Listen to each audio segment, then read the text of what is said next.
be a little bit thematic, and the first one is going to be kicked off by our moderator and head of business development, Eric Ragg, and he's going to be interviewing Sanzar Kakar. But let me just say a word about HesabPay and Sanzar, which is that they have figured out how to get cash into the hands of folks in one of the most difficult places to work in the world, which is Afghanistan. And they migrated, yet another migration story.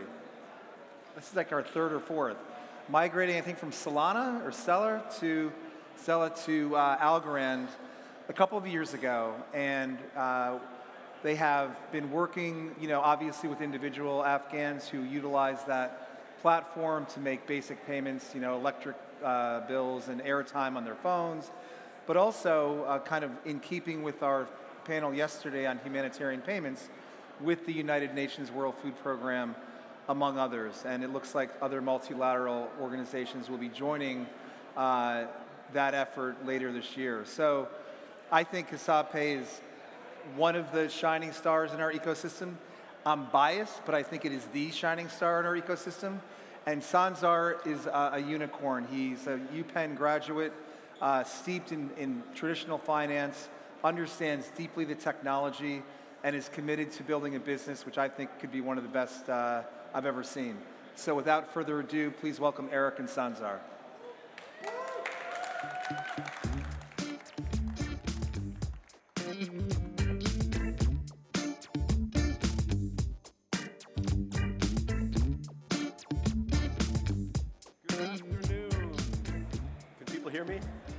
Good afternoon. I feel very lucky because I had a panel right before lunch and I get the panel after lunch. So I get the hungry crew and the sleepy crew. Good. So I think Matt made a nice intro to HesabPay. I'll maybe expand a little bit. For me personally, when people ask, what's blockchain good for? Is it just you crypto people? What's it good for? And HesabPay is always the protocol. It's always one of the top things that jumps into my mind to explain what blockchain is good for. So for those who are not familiar with HesabPay, and correct me if I go wrong here, you've got about 500,000 users already on the platform. 3 billion Afghanis a month are transferred through it to users. That works out, that's about $40 million, I think. And people can use it in various ways. They can go to physical locations that you've organized across the country to receive cash. They can use it to pay their electricity bill instead of waiting in lines for hours and hours. They can use it to buy mobile airtime. So I think it's an incredible example. But what Sanzar and I were thinking as well is maybe we could just go through a few stories, vignettes, different things, make it a bit interactive, because it's really important that people understand the context. Afghanistan, what it's like, what the issues are, how humanitarian aid is currently being distributed, and how you're improving the system and bringing change. So maybe I turn it over to you, Sanzar, for just a second and kind of a bit about sort of the background of HesabPay, Afghanistan, and so on, if you don't mind. Sure thing. So yes, we started HesabPay many years ago, but it wasn't until the government changed. So it was August 15th, 2021, when the government in Afghanistan changed.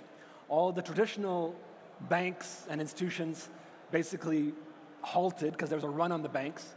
There wasn't a way to send money in and out of the country. There wasn't any way to send money to people. So everything kind of stopped. And we were the largest payroll provider in the country at that time, and we needed a way to quickly get funds reliably around the country. Payroll. So we were doing payroll before that as an accounting company. Yeah. And without the banks, how do you get money to people and make sure that it's verified? You could take sacks of cash around the country, but it wasn't very secure, very dangerous, very costly to be able to do that. And so we worked with our own team in country. So I'm from Afghanistan. We had Afghans. We had a team of 20 developers build from scratch HesabPay in Afghanistan, with power cuts and security incidents and crazy changes that are going on, to build this basically app to be able to get money to anyone that needed it in the country.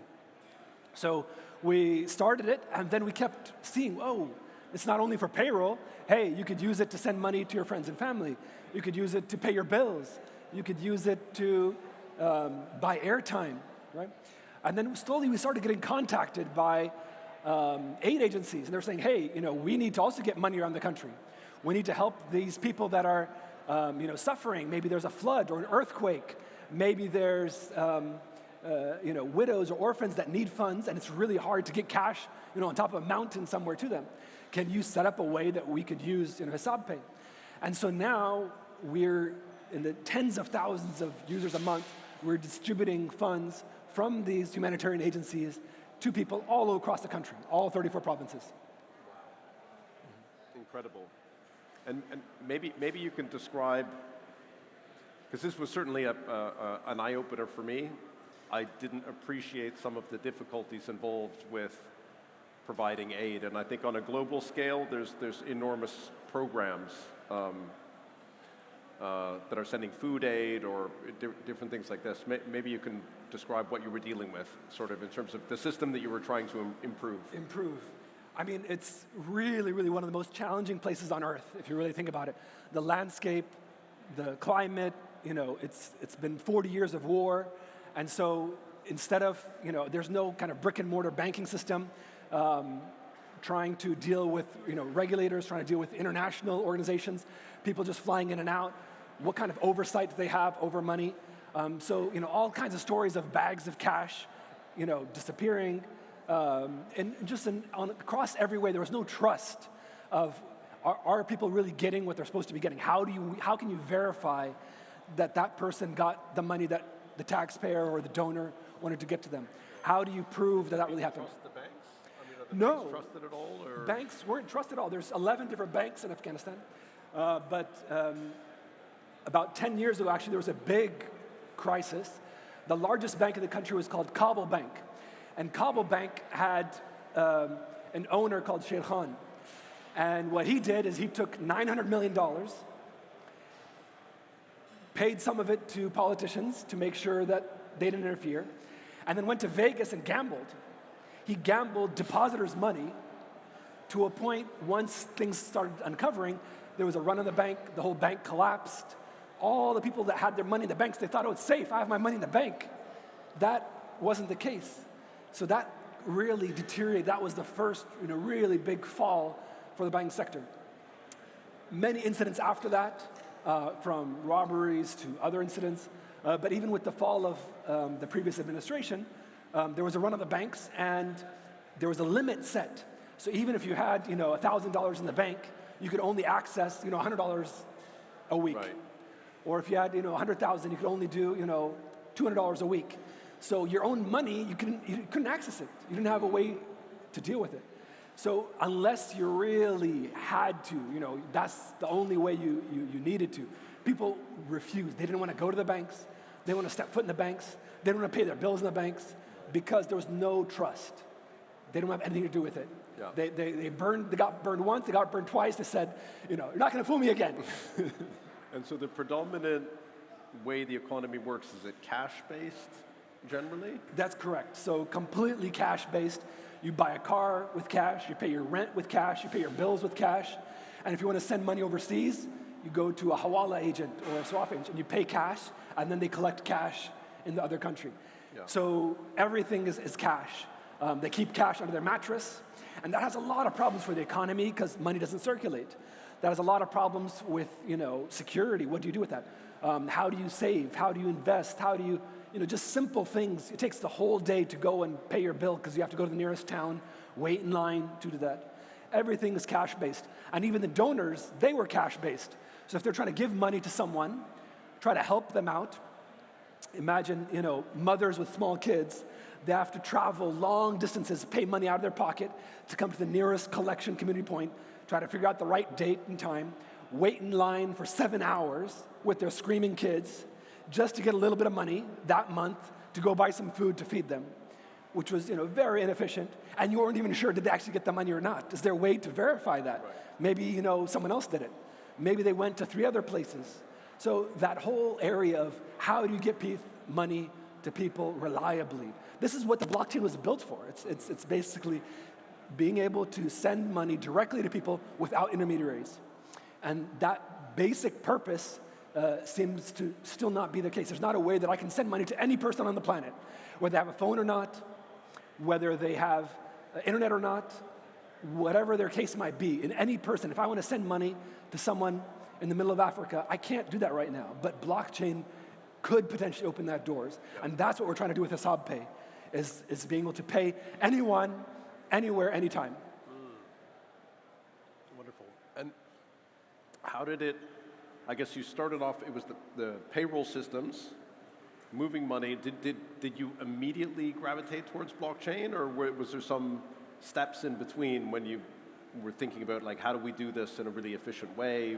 How will it be secure, transparent? So there were 2 steps before. Yeah. One step was a completely fiat system based on a very large mobile money software provider that was in Afghanistan, and we had been working with them, and so we were basically they were the ledger. They had this, typical fiat, SQL database system using it, and we were the app wrapper on top of it. Then they started having some problems. They were saying, hey, our treasury's starting to lose money. And they kept trying to investigate, look into it more and more and more. And what they think happened, they still don't quite know. What they think happened is that they had one or more inside employees that had access to that database that could change the logs and change systems, and that would take money, go cash it out, and then change the logs as if it never ever existed. So it didn't exist in the database. There was no logs of it happening. There were no records of them taking it. And all they could see was that their treasury balance was going low and low and low. And because it was all one database, the backups were all backups of that one database. It wasn't, so someone with admin access on the inside easily was able to do that. So we knew we didn't want to do that. That was step number 1. We wanted something that was hack-proof, that was immutable, that was permanent, that was transparent. Because there were all these stories. We were also, not only were we accountants with payroll, we were also auditors. So as auditing a company, we had all these stories every day of our clients losing money. And we were there to, hey, figure out what happened. Yeah. My favorite story is about a company that was trying to figure out what was happening. They were paying all this money for fuel, but they weren't getting it. As well. I think you've been an entrepreneur in many different sectors, right? But this was a very large accounting business that you built up over the years. And I think, correct me if I'm wrong, but you were doing the accounting and auditing for some enormous, I don't know if it was 700. Martin or Lockheed or all the Halliburton and all the American stuff that was in Afghanistan. There was like many large businesses that you were inside of, no? Exactly. So we started about 18 years ago, and we were called Afghanistan Financial Services, AFS. And we provided accounting, auditing, tax services to very large organizations, U.S. Contractors in Afghanistan. 700 organizations. We did all their books and accounting and clients in Afghanistan. So huge amount. That's how we ended up being the large payroll as well. And they had a lot of problems with not only money, but everything, trying to make sure that they got what they paid for. They received it. So the favorite story that I mentioned is about fuel. How this one contractor, this was an example. Same thing happened in the restaurant industry. Same thing happened, trying to verify when they were receiving money. It was just, they call it the cage, where they put all this cash. Anyone that came with a check, they would pay it. Well, how do you know who did? The cage. So they had a cage that had someone sitting in the cage with pallets of US dollar cash, basically. And they still do this now. The aid agencies, they fly pallets of US dollar cash to Afghanistan to basically pay, because there's no other way to do it. They can't do it over the fiat system, so that's how they do it. So in the cage, you had someone that people would come to them with a check or a request and say, here you go, and let me cash out, here's the money, and here you go. Now, they say, Sandra, I have a bill to pay. Look, here's the invoice. Give me some money to pay the... And how are you sure that that's the right bill, right? Yeah. And when we audited the bills, what ended up happening was when you'd go to any shop in the country, they would say, okay, this generator costs $100,000. How much do you want me to make the bill out for? Right. And so Or here's a blank bill, you fill it out yourself. Make it Make it 200,000. Yeah. And they would take the bill to the cage Yeah. and get their $200,000. I bought the generator. And give you 100. Exactly. Okay. So they would, so that was a big, big problem, throughout there. So we looked at fiat. There was a lot of $200,000 generators floating around.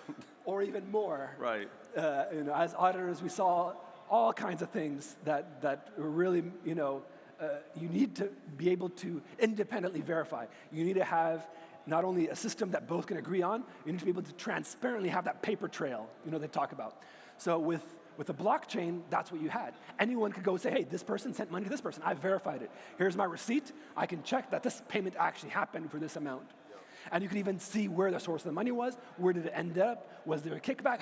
The whole, everything is there plain for people to see. But at the same time, it's anonymous. At the same time, it keeps that privacy that people need. It's only that if you want to verify a transaction and people provide the QR code that they want to check that transaction, how we do on HesabPay, they're able to verify transparently through a third party. So it's like having an auditor at all times, verifying your books, making sure people aren't skimming or stealing from you. And what are in a very difficult operating environment, obviously, pretty substantial operations you have on the ground as well. I mean, this is not just an app with some computer code. You've got to run a whole operation, right? There must have been challenges with that. So because there isn't a proper functioning bank in every single province of Afghanistan, we ended up saying, okay, if we send money, and sometimes they can pay for things digitally, maybe their food or some medicine or something like that. But then they wanted cash still because it's not fully, it's a cash economy, right? If they want to pay their rent, maybe they want to pay back someone loan, they still wanted cash. Or maybe the shopkeeper then wants to cash out to buy something else. So we needed an infrastructure to be able to cash in and cash out of HesabPay. So Afghanistan has 34 provinces. So we ended up building a brick and mortar branch in every single province of Afghanistan. So you could walk into any branch, say, I want to put money into my HesabPay wallet, or I want to cash out money from them. So we had a whole team for that physical infrastructure. We had a whole team for compliance. We're really big on compliance. When people think of Afghanistan, they think of a war zone, they think of a lot of trouble. So every single person, not only is it electronically verified, we have 2 levels of manual verification. Not only do they need to trust us, we also need to trust them. Make sure that they're not a restricted party. So we have a lot of investment into that whole compliance arena to make sure our regulators trust us, to make sure our clients trust us, make sure the customers and the individuals trust us. So that element kind of goes, 360 degrees across all the different parties. And then, of course, for all of that, you need security, you need logistics, you need HR, you need our own payroll and operations and all of that to be able to do so. And because it's not just an app, we have USSD, so anyone that doesn't have internet and doesn't have a smartphone, they can still use HesabPay. They dial, in Afghanistan, you dial 580, you get a menu. Here's your balance. Here, press 2 if you want to send money. No internet, no smartphone. It's just all through a regular flip phone. And the third way is through a payment card. So we hand out 10,000 payment cards a month to people that don't have any functioning phone. Maybe they're using someone else's phone. And that way they can receive their funds on their payment card, take that physical plastic card, and pay from HesabPay to the merchants with that. Is that the MasterCard things that you were talking about? So we're very happy to say we've signed with MasterCard as a payment card provider. So not only is it our own closed-loop HesabPay system, where we do all payments within our own, both on the merchant side and on the customer side, acquiring and issuance. Now we're also a MasterCard principal issuance, which means that we can print MasterCards to our customers, and they can pay 33 million different providers around the world, billions of dollars. They're part of that worldwide ecosystem and not just the local Afghan ecosystem that's there. And as you think about building the business in the future, what are the things that you're most focused on? Is it getting a higher share of the Afghan market? Is it moving into other jurisdictions potentially? Where do you see the opportunities? Definitely expanding further in Afghanistan first. Other countries that have Afghans that want to send money back home, friends and family. Other jurisdictions that are very, very difficult. So we want to keep growing to difficult countries, places where there's really a big need, in Gaza, in Syria, in Yemen, many parts that there's a lot of suffering, a lot of people are in these war-torn situations that are completely unbanked, that are de-risked by the traditional fiat system, that working with our humanitarian partners to be able to get money to people that need it the most. But the way that we see it is very, very different. A lot of people, it's the kind of the glass half empty, half full. And I'll tell you a story. This is a true story. It's a story of the London Shoe Company. So the London Shoe Company, they made these black shoes, right, 100 years ago in London. Basically, dress black shoes. And they wanted to expand out of the UK. So they sent 2 salespeople to Africa separately. So these 2 salespeople, they go from London, they go to Africa, and they want to see the market. Is there a market for these black shoes from London? Can we sell in Africa or not? So the first salesman, he comes back, and he says, don't even think about it. Nobody in Africa wears shoes. We can't sell. Just forget about it. The second salesman, he comes back, and he says, you're not going to believe this. Nobody in Africa wears shoes. We can sell to everyone, right? So when we think of Algorand and the blockchain and financial inclusion, we see there's 2 billion people that don't have any sort of financial account. That we can sell to everyone, right? Everyone needs money to be able to pay, send to their friends and family, to be able to get credit, to be able to, there's so many things we take for granted in the global north and the west that's just, impossible. Just to pay an electric bill. I was talking to a guy, he said, I had to drive 3 hours to the nearest town just to take my little electric bill and wait in line at the bank until it was my turn, and then pay my, whatever it was, $5 electric bill, and then drive all the way back. That was my whole day gone, right? Something so simple that you probably have on auto pay, right, anywhere else, but it doesn't do it. There's no website. There's nothing. And you have to take that cash and do that. So people take those things for granted. So would he be willing to pay, a little bit to sit at home and pay it instantly? Of course. You don't have to pay for the transport. He has his whole day back to him. So there's this massive market of people that is open, that's untapped. And not only is it untapped, it's growing. The banks are de-risking more and more countries. The banks are more and more getting away. They're like, hey, too much of a headache. There's no sanctions on Afghanistan as a country, but, kind of looks bad, so I don't want to deal with it. I don't care how many people are suffering. I don't care what's going on. It's not worth it for me. I'm not going to do it. So that market is growing. The demand for financial services is growing. The developmental impact. So our goal as a company is very simple. Help as many people as we can. That's it. So as long as we can find places in the world where we can help people, whether it's in Africa or the global south or the unbanked, the more people we can help, the better we're going to be at what we do. The happier we're going to be, the more successful we're going to be to be able to help them in their day-to-day life. The transformational impact that it has on an economy is well documented. When you have financial inclusion, the GDP goes up 3%. Farmers make something like 18% more yield because they know the prices and they can sell properly what their crop is. There's so many things that are all integrated into this. So if we're able to unlock it in the most difficult place on earth, in Afghanistan, in the mountains of places that you can only get, on a donkey, on a horse, right? That opens up the whole world for us. And we want to work with everyone at Algorand because it's all integrated. It's one ecosystem. We want every single person here at the conference at Decipher to be a champion for HesabPay, for financial inclusion, for Algorand in their countries, so that we can help them help as many people as they can. Amazing.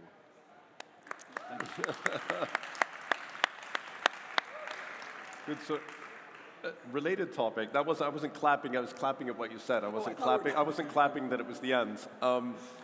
The de-risking that you spoke about. Yes.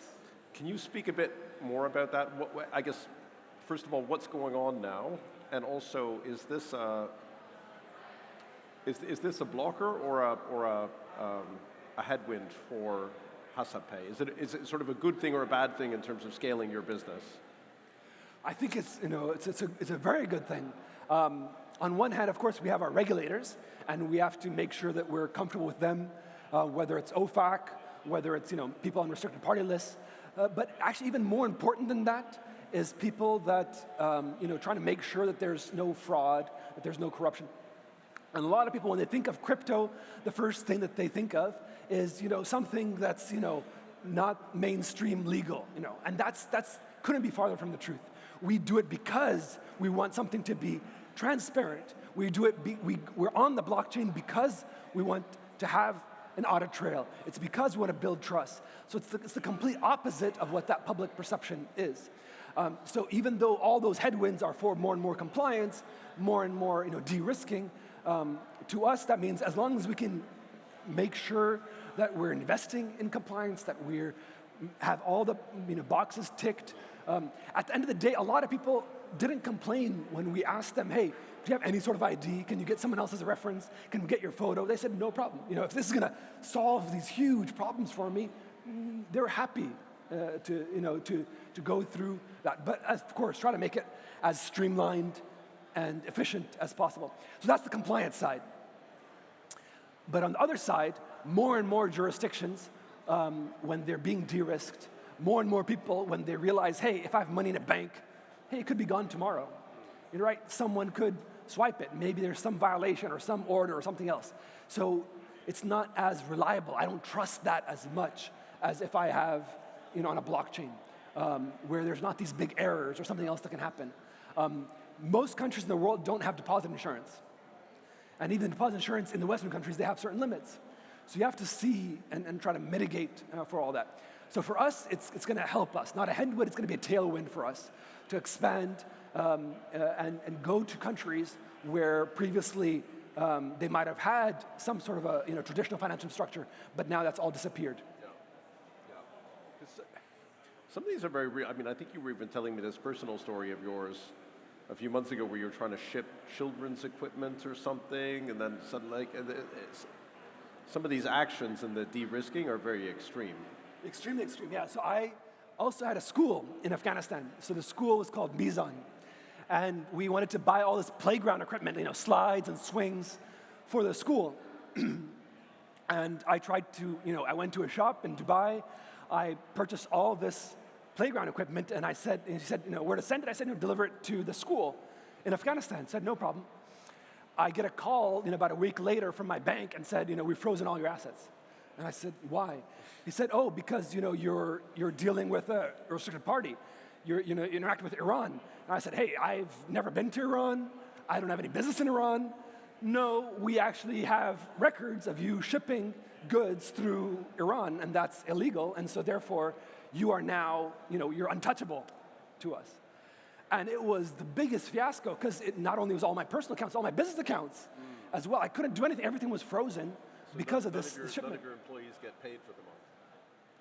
We ended up having to call that shipping company that had the container on the ship and had them reroute that container to Karachi in Pakistan and then ship it across Pakistan through the border to Afghanistan at huge expense just to reroute that one container. Right. And then I had to show all that paperwork to the bank to say, hey, don't freeze my account because I had nothing to do, and the ship never touched. It was a misunderstanding.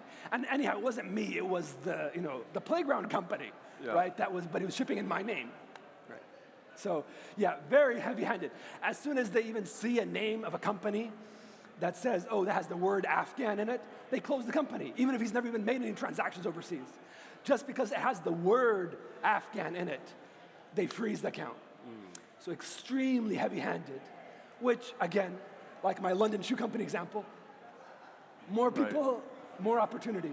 So the more difficult banking becomes, the more I see that as an opportunity to be able to say, hey, these are people that are suffering, that we can find a way that's better, an opportunity for them. Wow. Incredible stories. And we mentioned at the beginning, so you, not just HesabPay, but I think, you've been an owner of gyms, you've been a founder and builder of a massive accountancy business. There's a lot of entrepreneurs and younger people starting projects. What advice to them would you have? That's an excellent question. Very, very big. So yeah, I went to study and I got my MBA. And in one of my classes, my teacher said, hey, or the professor, he said, 7 out of every 10 businesses fail. So I was like, all right, I only have one business. What do I need to do? I need to diversify, right? So not only what I'm doing, let me try. So I said, let me start 10 businesses. Maybe 7 of them will fail. Maybe 3 of them will succeed. So entrepreneurs need to have this incredible, unbridled optimism where just nothing is impossible. And that spirit, no matter, everything's going to happen. Every day, there's going to be a new fire. There's going to be a big disaster. You're going to be like, hey, I can't do this. I don't have any money. What am I going to do here?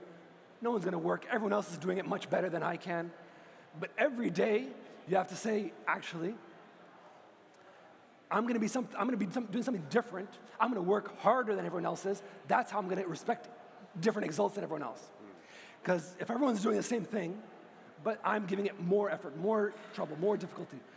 So, and I'm doing it the right way. That's really, really key. Because you're going to have so many examples of people saying, hey, let's do it this way, or let's have this shortcut, or this cheat code, or this, quick way to patch it up. It always fails. Every single time, you have to do the harder decision, even if it's, however difficult it is, as long as it's the right decision. You have to do the right thing at every time. Every choice you make, you have to think, all right, what am I going to do? The Native Americans in the US, whenever they're making a decision, they used to think, how does this impact 7 generations from now? So not only, right now and me and my reputation and the newspaper and all these things, what about my kids? What about my grandkids? What about their kids and grandkids? So 7 generations, they were thinking about, what do I do? How does it impact that? And so when you think about everything you do, how is it going to impact? You start to think, okay, I need to do the right thing. And when you do the right thing, it opens doors. Because people see that you're trying your best, you're trying to do the right thing. People sniff right away if you're doing the wrong thing. And you're going to be interacting with people all the time. You're interacting with partners, you're interacting with customers, you're interacting with your employees, you're interacting with your suppliers. So it's all about people. And if they don't trust you, nothing's ever going to work. It's all about repeat business. If you try to cheat someone they're going to come back the next day and tell all their friends, don't do business with Sanzar. He screwed me on that one deal. Yeah. But if you do the right decision, if you make the right choice, you kind of build that trust. And that's fundamentally what the blockchain is about. It's about trust, where everyone knows that no matter what happens, if I send money from me to Eric, it's going to get there, and I can verify that. Everyone else can see that as well. And that trust is there. So it builds trust when you're paying your own employees, when you're paying vendors, when you're paying your clients. Here, I have nothing to hide. I'm all transparent. We want to do things the right way, even if it's the hard way. And that's what's going to make people successful in life. Super. On that note, thank you so much. Thank you for having me. Great. Thanks.